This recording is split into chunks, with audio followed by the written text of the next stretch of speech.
शैतान, तू पढ़ता भी है कि ऐसी चिड़िया तोते बनाते रहता है? हाँ? मंगल रानी पर चादर डाल ले। आग लगे ऐसे फैसले को। मेरे मंगल को उसके गले बांधोगी? इस दुनिया में औरत क्या। इसमें कोई शक नहीं कि हिंदुस्तान की सरजमीन ने ऐसे नामवर लिखारी भी जन्म दिए जो ता क़यामत अपने नाम के साथ तस्करों में मिलते रहेंगे। इन्हीं में एक नाम राजेंद्र सिंह बेदी का भी है।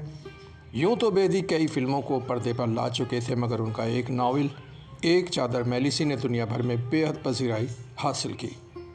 नावल की कहानी को हकीकत से करीब तर करने के लिए उन्होंने कई मामलात ऐसे उजागर किए जिन पर बरसों से कभी गौर व खौज ही ना हुआ था। ये नावल पंजाब के देहात के पसमानदा मुआशरे और सिंह घराने के मुआशी हालात की निशानदही करता नज़र आता है। कहानी पंजाब के कोटला गांव के तांगे वाले त्रिलोक सिंह की बीवी रानो पर मोहित है, जो पूरी कहानी का मरकज़ी किरदार भी है। रानो के त्रिलोक से 3 बच्चे हैं, जबकि त्रिलोक की माँ बाप और एक भाई भी हैं।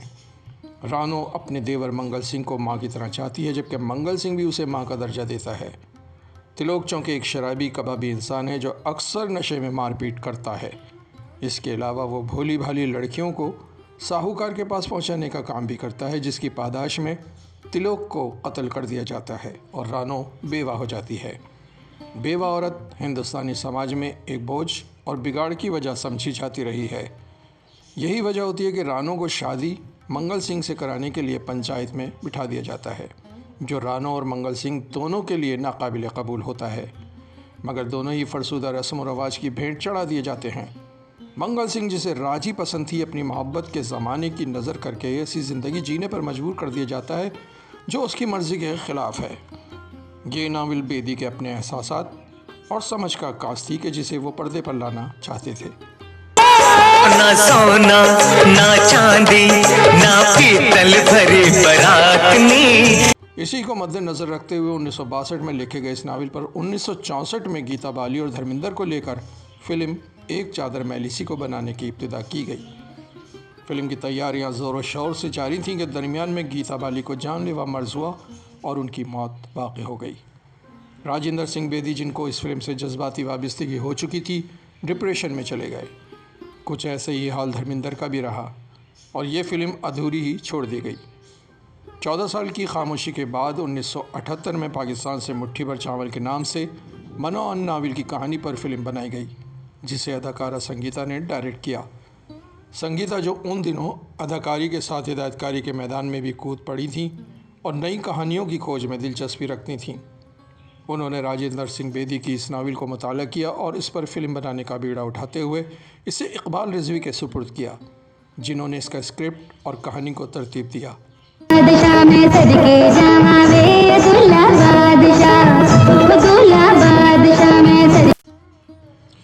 सैयद तैयब रिजवी प्रोड्यूसर थे। मौसीकी कमाल अहमद ने दी, जिन्होंने 7 गानों की धुनें तरतीब दी। गुलकारान में महनाज, मसूद राना, नाहिद अख्तर और शौकत अली की आवाज़ों को शामिल किया गया।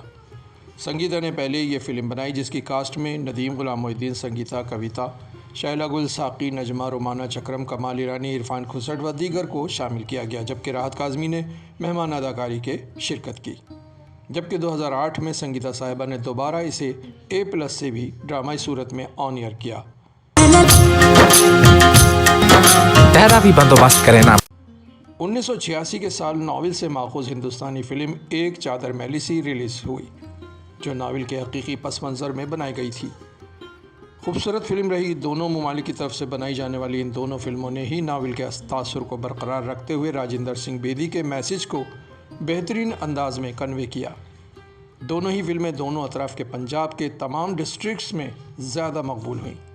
कास्ट में ऋषि कपूर, हेमा मालिनी, पूनम ढलवन, कुलभूषण खरबंदा, A.K. हंगल, दीना फाटिक, आदर्श गौतम, सोनी व दीगर शामिल किए गए। मौसीकी अन्नू मलिक ने दी, जिन्होंने 5 गाने शामिल किए, जबकि डायलॉग्स मदन जोशी के थे।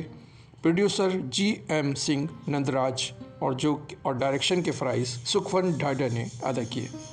ये फ़िल्म, जैसे सरहदी पंजाब के इलाक़ों में शूट किया गया, अपने सीन्स और कुदरती माहौल की वजह से पंजाब के माहौल पर बनाई जाने वाली तमाम फिल्मों से ज़्यादा पजीराई हासिल कर गई। किरदारों के मामले में हेमा मालिनी और ऋषि कपूर को तेवर भाभी के किरदारों में सबसे ज़्यादा पसंद किया गया। रानो का किरदार, जिसमें हेमा मालिनी ने अपनी शानदार परफॉर्मेंस से शायकीन के दिल गरमा दिए। दरहकीकत हेमा मालिनी को ये किरदार धर्मेंद्र की ख्वाहिश पर दिया गया, जो 1965 की फिल्म एक चादर मैली सी के नामुकम्मल होने पर पहले ही अफसरदा थे। और दूसरी तरफ वो गीता बाली को खराज अक़ीदत देने के लिए इस किरदार को हेमा मालिनी से कराने की ख्वाहिश ही रखते थे।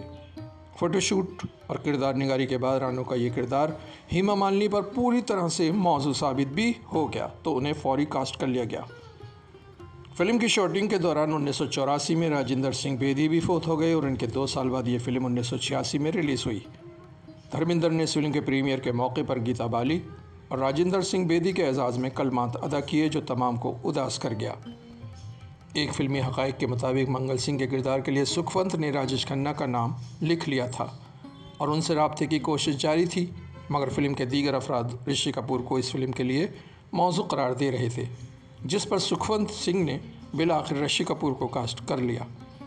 दूसरे ऋषि कपूर इस किरदार को हासिल करके बेहद खुश थे, बकौल उनके कि इस किरदार में काफ़ी कुछ था करने के लिए और यह ऐसा किरदार था कि जिसमें रोमांस से हटकर अपनी परफॉर्मेंस दिखाने का मौका था।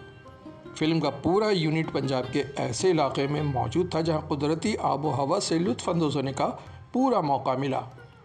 एक चादर मैली सी को एक बार फिर बनाने की बाज़गश्त सुनी तो गई है, मगर इसका बाकायदा ऐलान कोई भी फिल्म साज करने से अब तक कासिर है।